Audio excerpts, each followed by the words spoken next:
রে কেরাম আছিস? ভালোই আছি, কিন্তু অবস্থা ভালো, তুই কেরাম আছিস? কবলি ভাত খাইছি বলতে পারছি। তোকে আমি খাওয়ার কথা জিজ্ঞেস করেছি। আমি ভালোই আছি। একটা টাওয়ার পাড়ায় কাজ ধরেছি, কাজ করবো নাকি? মানে কাজ করবো মানে এই তুই যাবো নাকি আমার সাথে কাজে? এই শালা কি বলে পারছো নাকি? আমি খালি মিথ্যা কথা দিই। এই শালা কি আর পারা যায় না তো। এটা এই যে গিরিতে বাস আছে দেখলে কান ভুক চাইলি। তা আমি আবার মারামারি করতে যাবো। আরে কান ভুক চাইলি, কান ভুকছা। আমি কারণ মাছ চাতে পারবো না। এই শালার সাথে বই কি লাভ হবে না তো, যার সাথে কাজ না তো। ভুল শুনো কাজ করলে যাস ওই পাড়ার মনে হয় না ভাবে আমার খুব বিশ্বাস করে। ভাইও বিদেশ থাকে, ওই বাড়িতে একটা মেয়েও আছে। কানটা মনে হচ্ছে একটু ছেড়লো। যাবো নাকি কাজে? আয় কাজে যাবো? কাজে? হ্যাঁ, ও না, আমি কাজ কাম করবো না। ওই বাড়িতে একটা মেয়ে আছে, যাবো নাকি? যাবো, কাজে যাবো। এই ভালো করে শুনতো কি বলছে। বলছে ভাবির একটা সুন্দর মেয়ে আছে।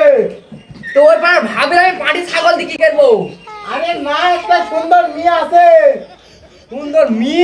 হ্যাঁ ও কাজ যাতে বলছে। হ্যাঁ যাবো। তুই তুই যাবো? তুই গেলে আমি যাবো নি। তে লে আমি যাবো। মির কেরাম বয়স হয়ে কিসে পড়ে? ওই ক্লাস ওয়ানে পরে 6-7 বছর বয়স হবে নি। ওরে আমার তো মনেই নাই। কালকে যে এমবিবিএস ডাক্তার আসে ভেড়া কানের আমার ওখানে যাতে হয়েছে।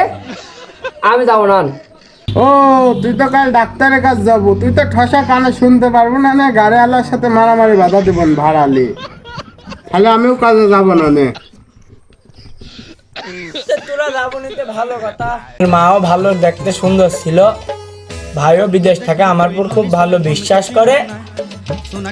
তাই তোরে কাজের কথা বলনু, আমি তোরে ইচ্ছা গেলে যাবো, না গেলে না যাবো। আমি একলা যাবো নি, যা একটু ভাবির সাথে গল্পও করবো নি, কাজও করতে আসবো নি, সমস্যা নেই। তো তোরা থাকে, আমি যাই। তা ওইদিকে কি বললো? ভাবি বিদেশ থাকে না, ভাই বিদেশ থাকে বললো। ভালো করে শুনতেও পারনু নি। মনে হয় ভাবি সুন্দর ওইটাই বললো। ও যা হয় হবে নি, রিক্স একটা লিলি। এই তে আমি এই যে কালকে আবার আবহাওয়া খারাপ মোবাইলে দেখনু। আর টেকাও যদি না, কাছে তো টাকা পয়সাও নাই। ওদিক গেলে 500 হবে না, আর কিছু আছে, এটা দিয়ে পরশু দিন ডাক্তারের কাছে গেলে ভালো হবে না। তে ভাই আমি যাবো নি।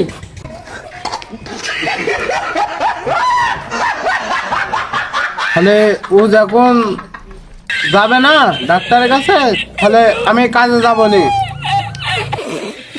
তে তোরা যখন কাজে যাবো, তে সকাল সকাল একটু বাড়াস। ভাই হ্যালো, আপনি থাকেন? হ্যাঁ, আমি এই বাড়িতে এক গেঞ্জি মেঞ্জি গেলাম সুন্দর করে কাজ দিতে আসি, সকালবেলা পরে যাওয়া লাগবে। এই তুই রাজমিস্ত্রির কাজে যাবো, তুই গেঞ্জি মেঞ্জি কি করবো? কি বললো রে? বলছে যে তুই রাজমিস্ত্রির কাজ যাবো, তো গেঞ্জি টেঞ্জি ধুয়ে কি করবো? ও ওই আমার আবার নোংরা গেঞ্জি পরে কারোবার কাজে মানে যাতে লজ্জা করে। শালা ভাত পায় না খাতে স্টোরি লাগায় মুখে। শালা দেখিছো রাজমিস্ত্রির কাজ করে করে গায়ে গতরে মানে স্যান্ড নাই খেয়ে শালা। কি বলছে? আমি ভালো না একটু বোঝা দে। ও বলছে কাল গায়ে যেতে হবে, তাহলে আমি ভাই কোন দিয়ে বলি যে গাড়িটা দিবেন নাকি, মনে কর ভাবি বাড়ির কাজ, মোটর সাইকেল নিয়ে না গেলে তো হবে না, সাইকেল নিয়ে গেলে রানসান থাকবে না, হাইটে যাবো? মোটর সাইকেল নিয়ে যাবো। মোটর সাইকেল নি? হ্যাঁ সে দেখে আমি ভাই সাইকেল ভাই এই কাল কি রাজমিস্ত্রির কাজ যাবো, মোটর সাইকেলটা দেন তো।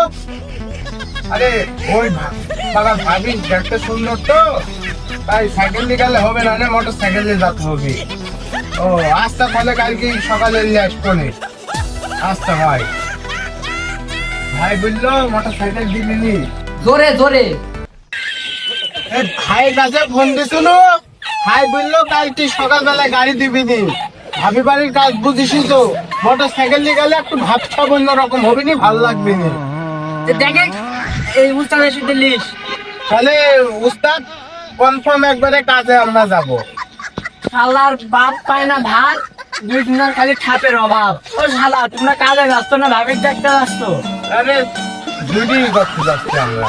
ও বল বুঝলেন গেল কাজ আছে, আবার এখন নিষেধ করছেন গেলেন তোমার সিঁড়ি গেল একটু কাল দিয়ে বুঝতে হলে একটু খা এখন বুঝতে বল আপনি বুঝলেন যে কাজ আছে, আবার এখন বলছে এলো টাকা লাগবে নি। এই শালা গাঁয়েরই ফসালে কি করবো রে আর জীবনে, একটু পারা গেল না। গাঁয়েরই মাইরি সবই করে। কি বলছে ও বুঝে কাল কাজে যাচ্ছে হবে। আবার তাতে বলছে হ্যাঁ যাবনি শালা করে রাজমিস্ত্রির কাজ, আবার এই শালা এদিক বলে তুই ভালো করিস সাজ। শালারে মেয়েটা আমার দেখা হয় আছে, একজন খালি ঠাপের অভাব। এই তাহলে চল সব যাই, কালকে কাজে যাবো নি। আবার কি বললো আমাকে একটু বলি দে, সকালবেলায় করলো বললো কাল সকাল সকাল উঠিস। সকালে আর যাবে পরে যে ভাই থাকে হ্যাঁ যা, তাহলে ভাই সকালে ডাক দেন। হ্যাঁ যা। মানে মজা সুসু করতে কি চোখ দিয়ে আর পারা গেল না, হ্যাঁ চোখ দিয়ে আর কোনো জায়গায় চলা যায় না।